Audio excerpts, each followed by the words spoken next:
Hi, and welcome to Let's Talk About Real Estate podcast, the podcast for real estate agents absolutely everywhere. I'm Lisa B, and during this podcast, we're going to be talking about everything real estate. What's working, what's not working, AI, automation, technology, EXP Realty, and absolutely everything to do with real estate. I'll have guest speakers as well, where we'll answer your questions from the Facebook group, Let's Talk About Real Estate. So if you haven't joined the Facebook group, make sure you do that now, and we'd be happy to help answering any question. And again, welcome to the show. Welcome, Terri Cooper, to this episode of Let's Talk About Real Estate. And this week, we're going to be talking about fee objections. Yes, big thing. It really is. And, you know, in this market too, the agents are saying that they lost a listing because of the fee. Now, to me, you don't lose a listing because of the fee. You lose it because you didn't justify your value. You lost it because they didn't feel that you were good enough. And that's unpopular opinion. A lot of agents like to say they lost it because of the fee. No. And they talk about like, oh, you know, this owner wanted to accept a, you know, or get a cheaper fee. That's been going on since day dot. It's nothing new. Absolutely. So, you know, we've got quite a few objections that we can go through. So I'm going to go through the Real Estate Club in a minute. I'm going to just sort of go through some of the ones that I've got documented in there. I think I've got 49 answers to the fee objection. So I'll go through some of those. But first of all, Terri, if you can let me know how you coached your agents on how to handle this objection, how you handled this objection. So a vendor's saying, I only want to pay 1% or I only want to pay 1.5%. All the other agents are going to only charge me that. What can you do? Yeah. And interesting you say that the vendors say it, but they do. But often they'll even say it before you come for an appraisal. They would say, look, before you even come around, what do you charge? And if you kind of go, well, I'm 2.5, I'm 3, whatever it is, they go, oh, don't worry, I can get it down the street. Yes. And therefore you don't even get in the door. So I used to have a little funny saying, and they'd say, so what do you charge? And I'd go, do you know what? It could be nothing. And they'd go, what do you mean? And I said, you haven't met me yet. You haven't seen my presentation. You don't know what I'm going to do for you. You might not even like me, so you won't even sign the contract. So let's just worry about that after you've met me. Love it. And they will stop it, you know? So just say that. It might be nothing. And that will take them aback because they're used to agents trying to give you a figure and justifying on the phone why they're doing that figure. So you must not. You must get to the appraisal first. Yes. And if you lose control back then on that phone call, you will never pick it up again. No. And the same thing. So, and then just to go on from that, when I would go in the door, I would know that their agenda is really simple. They want to know what the house is worth. They want to know what you're going to do to sell it. And they want to know what you're going to charge. Okay. And they also want to know, well, how much am I going to get after you've taken your cut? And it might seem quite brutal, but everybody's got a budget and it's just normal, you know, like don't be down on them. That's just normal that that's what they want.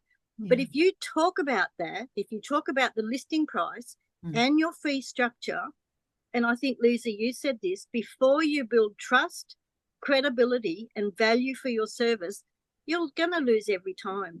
Okay. So what I would do when I was training, I would make sure that when I went along, I had a list of what I was going to cover in that presentation. Yeah.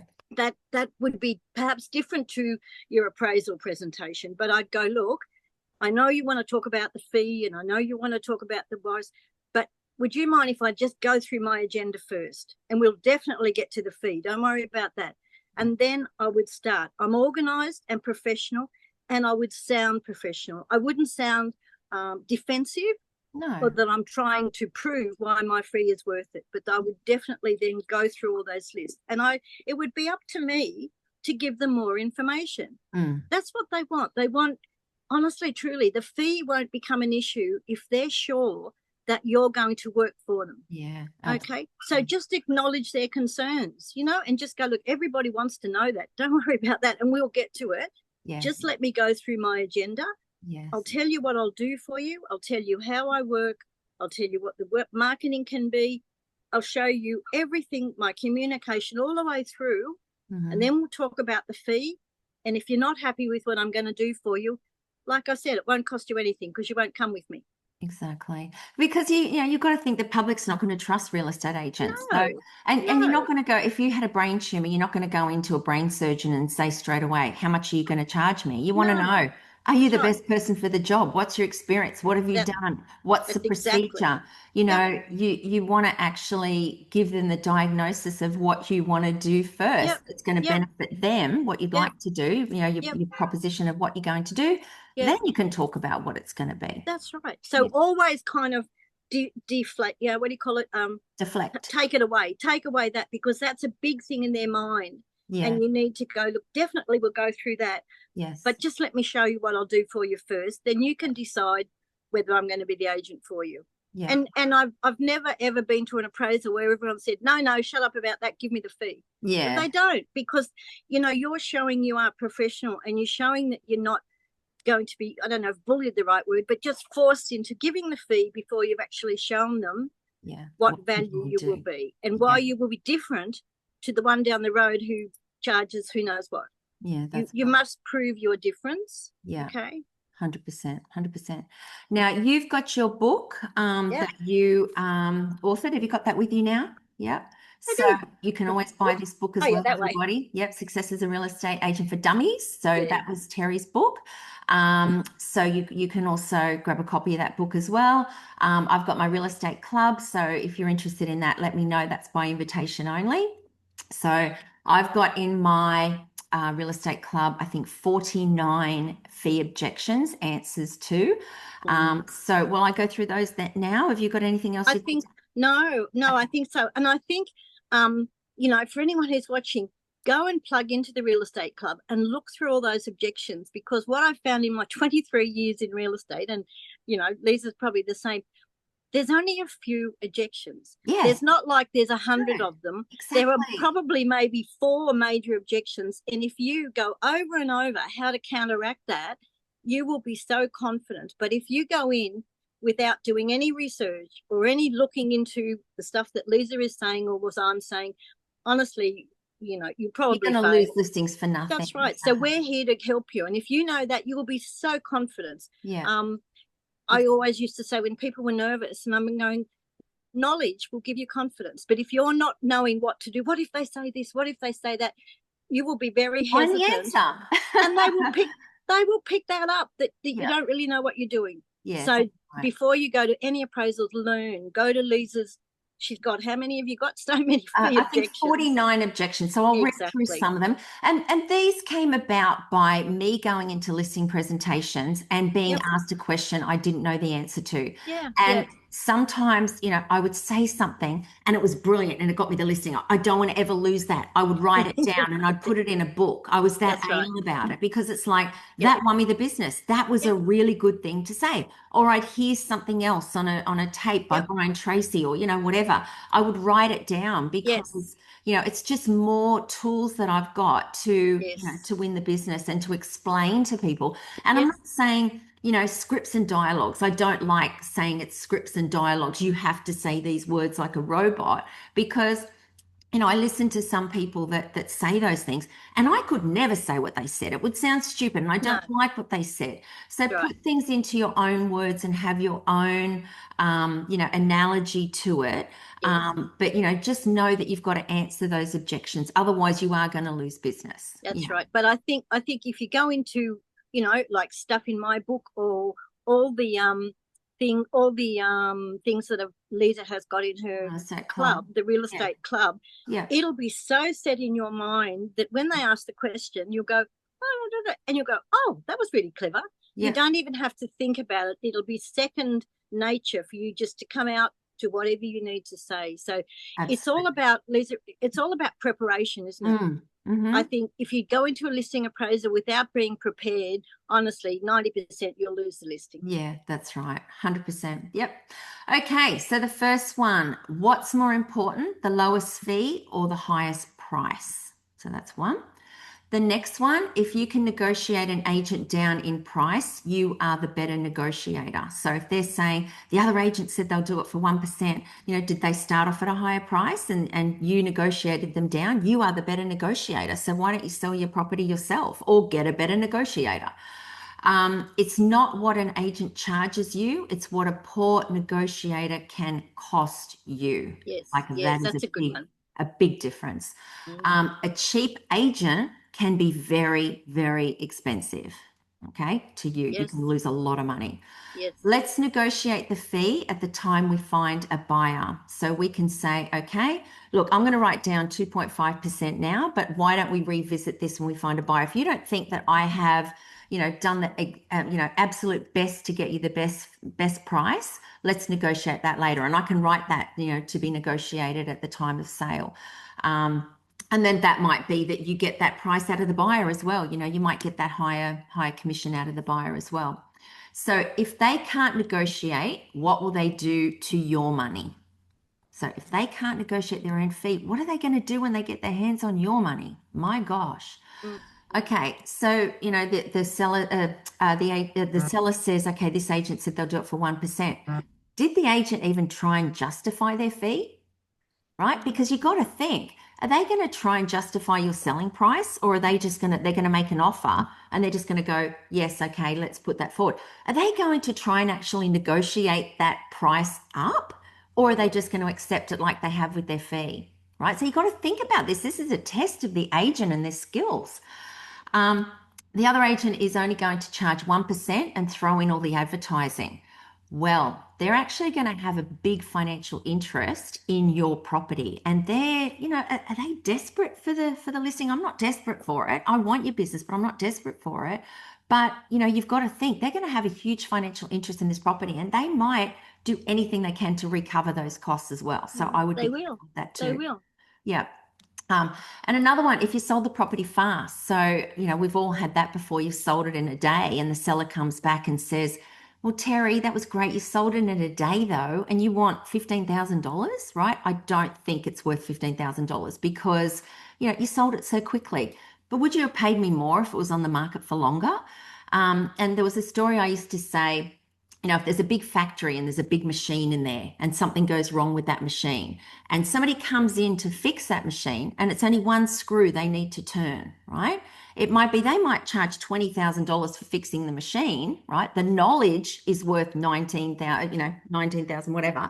And it's just a 10-cent screw, but they knew which screw to turn, so that's the difference. So you want to penalize me for knowing which buyer to bring through and to get you the best possible price. That's what I've done, is I've done my job. So I think that's a good one too. Can I just add to that one? Absolutely.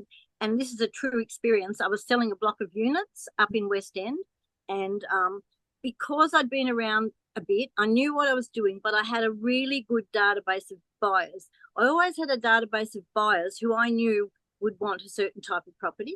Mm-hmm. So I listed that, and yes, sold it in 2 days. And it was, oh, fantastic, really good. So you're going to have your commission, aren't you? And I went, why?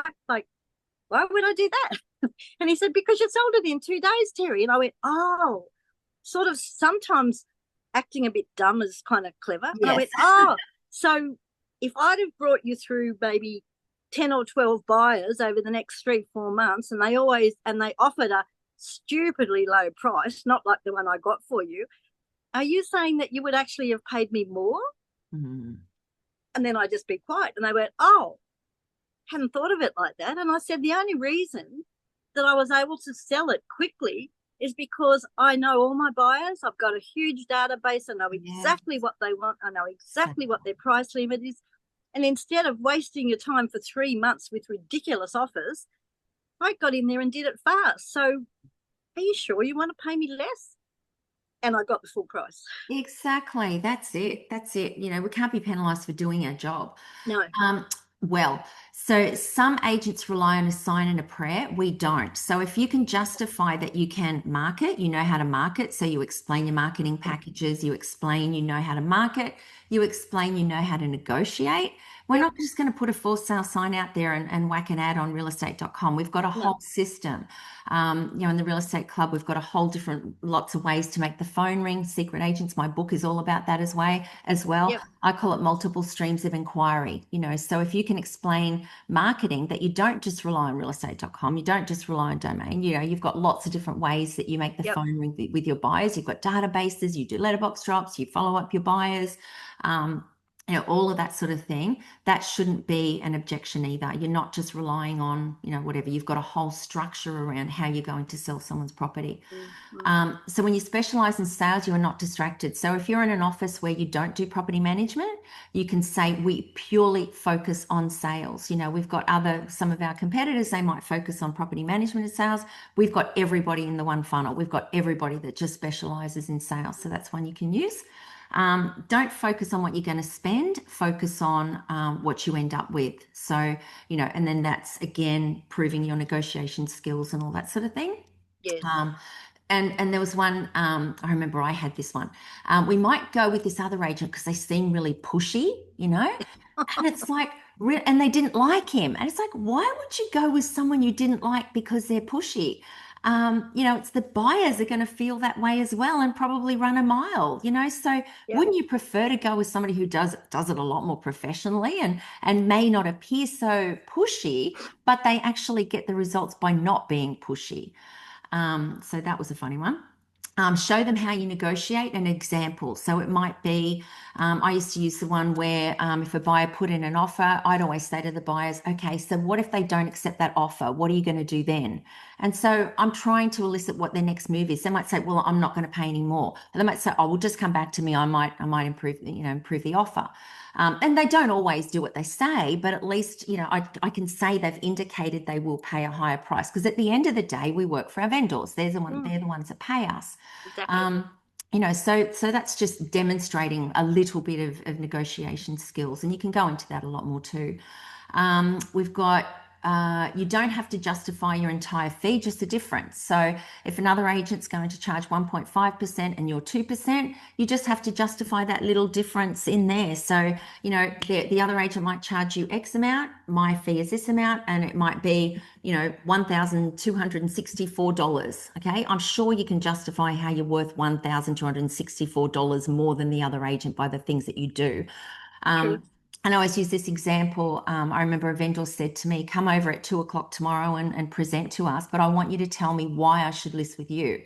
So, and I went, what a great question. So I wrote all the reasons why you should list with me. So have that. Why should they list with you and your company? What is the benefit to the seller of listing with you? Whether they get a higher price, you open longer hours, you get back to people, all of those sorts of things. Have it down why you are better than the other agent.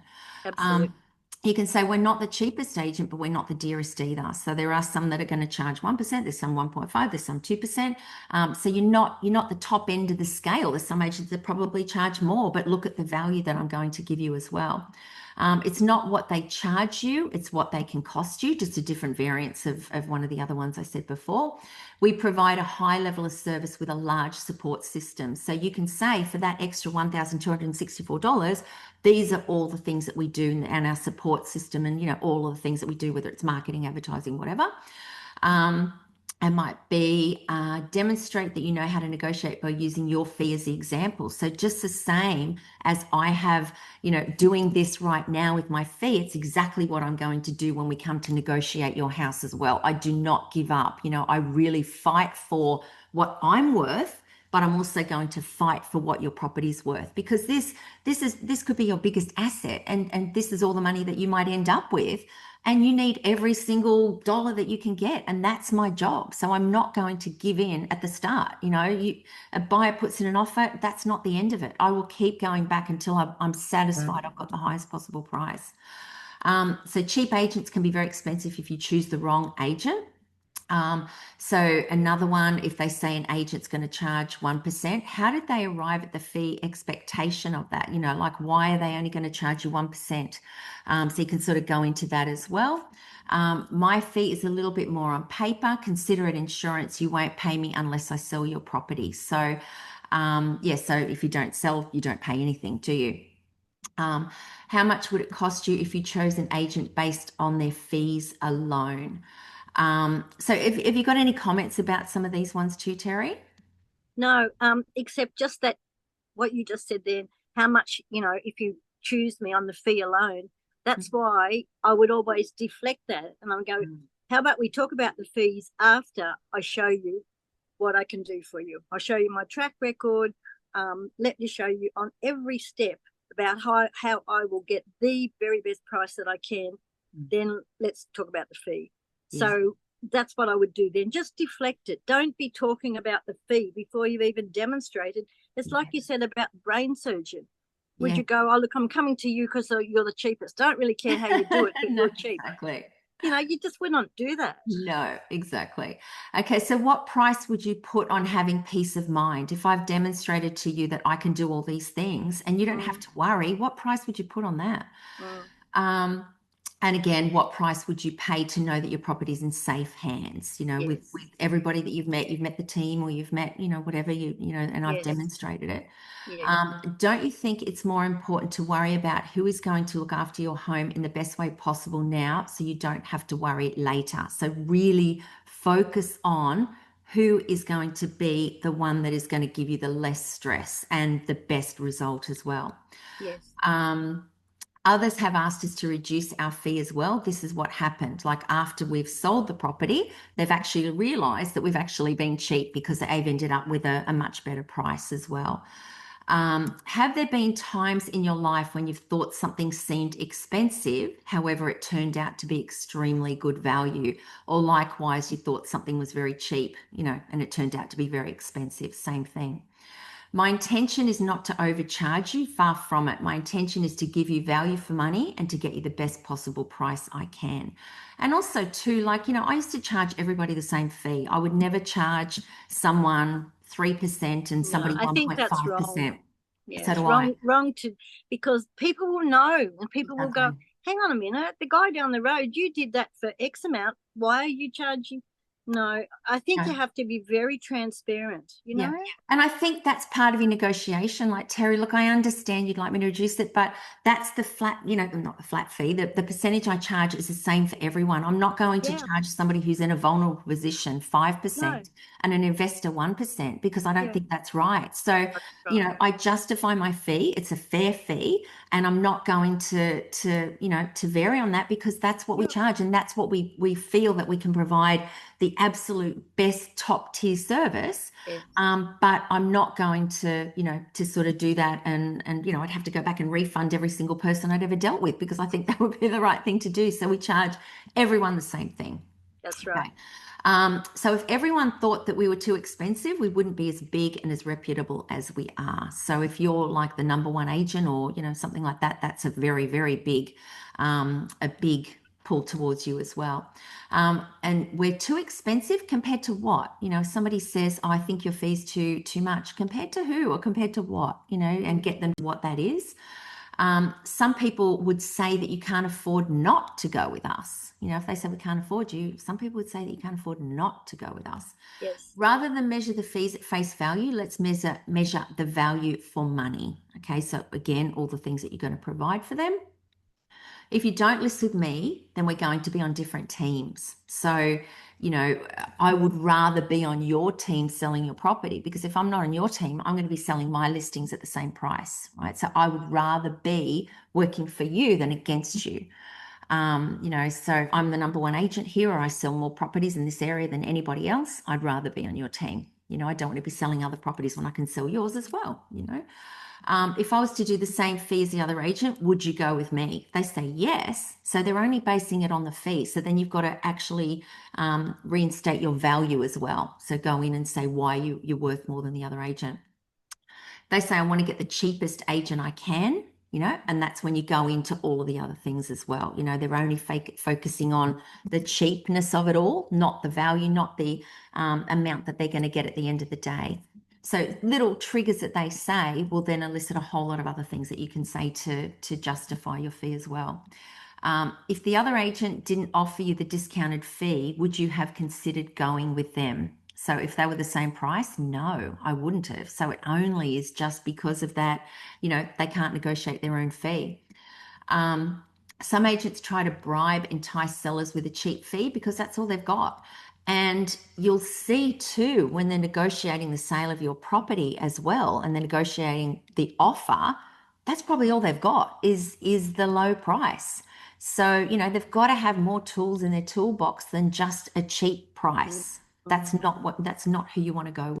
Okay, so the next one, there are two types of real estate agencies. One is known as a cheap agency and the other is known as quality. So we are the quality agent with all the services that we provide as well. Again, go into all of that. We don't do a really small fee for a tough investor and a really high fee for someone vulnerable. That's what we said before. Okay, next one. Mr. and Mrs. Seller, if I said yes straight away to a discount on my fee, would you respect me as a tough negotiator? And in the real estate That's club, a good one.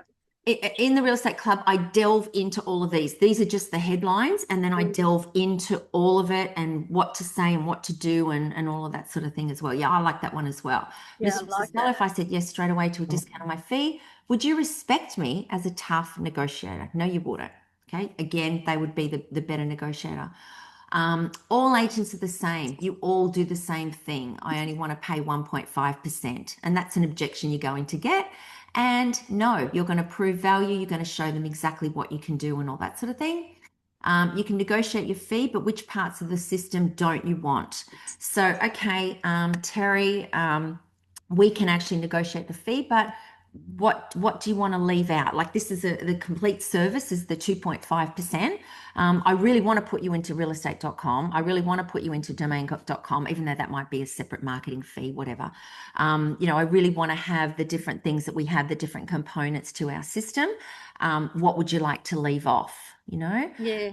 As a seller, I'd probably go, well, I don't know. But if you leave out some things, you're probably saying that I'm not going to get a better result. Am I? Is that what you're trying to say? No, exactly. So, you know, for the fee that we charge is the full service, and that's how we're going to get you the absolute best price. And what I'm saying is, if another agent is going to negotiate that fee and do it cheaper, there's going to be things that they're going to leave off or things that they don't have access to that we do. I'm probably using realestate.com and domain.com wasn't a good example of that because it's a separate thing, as I said. But also, what I would say there, and if you were going to say to that, like I would say, so did the person who's going to do it for, 1%, whatever it is, did they actually show you what they're going to do? Did they show you their campaign, not just the marketing campaign, but did they show you the communication structures, everything they're going to do from start to finish? Because it's not just whether they'll do better marketing or less marketing. So we need to compare apples with apples. Yes. And I'm really happy if you want to go back to that agent and say, look, okay, you're only going to charge whatever, but can you tell me what will I get for that? Yes. What would your service be like? And I'd say, so Mrs. Seller, you'd then know that you were comparing apples with apples. Yes, exactly. So that's about, I think, 48 ways of handling that fee objection. There are some more in there, and as I said, you know, we sort of delve a lot deeper into that, but hopefully that will help agents to sort of think about different things to say, but really focus on, you don't lose it because of a lower fee. You lose it because you haven't proven marketing, negotiation, communication, all of those things that the seller could possibly be worried about. Make sure you cover those things. And I would say, if you're an agent listening to this, really important to play it again and sorry, I'm just plugging my thing. Stop it at the ones that you think would work for you. Yes. Because everything that Lisa says or everything that I says may not fit exactly with you, but there'll be, as you're listening again, have your pen and paper ready and stop and go, oh yes, that could be one. So really, truly, like, it's preparation. Don't just sort of listen to it and go, oh, they're really good. You get in with the seller and you can't remember what Lisa has said. Yes. So definitely I would take that on board, because that's, if you can get over that fee objection, honestly, you're probably 100%, 98% that you're going to get the listing. Exactly. So stop it and write down what fits for you. That's right. If we don't help people get listings out of this, there's something wrong. Oh, that's right. That's right. Yeah. That's a huge hurdle. To get them over that hurdle, honestly, think of the money they would make if they can just get the listing based on the fact that they will never be beaten by the commission objection, which is the biggest objection. Yes, it is. So some of the other objections we're going to cover moving forward: exclusive listings, Yep. Open houses if they don't want open houses, if they don't want for sale signs. Yep. Price objections with a buyer and seller when you've got them in between. Yep. And listing with a friend. So they're the next ones that we're going to be covering. Yeah. And we'll sort of just go over the surface like we have today. But then, in the Real Estate Club and your book, we delve into deeper, on those objections as well. So, all righty. Thank you so much, Terri, for joining me. Thank everyone for listening. Lovely to be here. Thanks, Lisa. Thank you so much. See Bye. ya. Thank you for listening to Let's Talk About Real Estate podcast. We hope you enjoyed the show. If you have a question about real estate, then please join the group on Facebook, also called Let's Talk About Real Estate. For those of you who are interested in EXP, please join us at 10 a.m. Brisbane time every Wednesday morning for EXP Explained. Thank you again for joining us, and don't forget to subscribe to the podcast, and see you next week.